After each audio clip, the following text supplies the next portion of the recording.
America Republican senator Eric Smith రీసెంట్గా హైదరాబాద్లోని చిలుకూరి బాలాజీ ఆలయాన్ని ఉద్దేశించి చేసిన వ్యాఖ్యలైతే సోషల్ మీడియాలో దుమారాన్ని రేపుతోంది. 500 ఏళ్ల చరిత్ర కలిగిన ఈ ఆలయాన్ని ఆయన ఏమని అభివర్ణించారో తెలుసా? ఒక వీసా కార్టెల్గా అన్నమాట. సో దానికి మీనింగ్ ఏంటంటే సిండికేట్ లేదా మాఫియా అని మీనింగ్. సో దీంతో భక్తుల నమ్మకాన్ని ఆయన కించపరిచారంటూ చాలామంది నిరసనలు వ్యక్తం చేస్తూ ఉన్నారు. అయితే ఇక్కడ చిలుకూరి బాలాజీ టెంపుల్ గురించే కాదు, ఆయన ఐటీ ఎంప్లాయీస్ గురించి కూడా కొన్ని కమెంట్స్ అయితే చేశారు. ఆయన ఏమన్నారంటే భారతీయ ఐటీ నిపుణుల వల్ల అమెరికన్ల ఉద్యోగాలు పోతున్నాయని చెప్పేసి కూడా ఆయన ఆరోపించారు.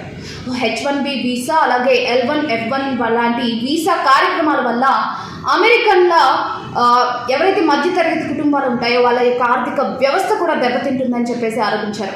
అండ్ అక్కడ ఉండే టెక్ కంపెనీలన్నీ కూడా తక్కువ శాలరీస్కే ఈ ఇండియన్స్ వర్క్ చేస్తున్నారని చెప్పేసి అక్కడ ఉన్న స్థానికులు అంటే అమెరికన్లకి ఉద్యోగాలు ఇవ్వకుండా ఫస్ట్ ప్రయారిటీ ఇండియన్స్కి ఇస్తూ ఉన్నారనమాట.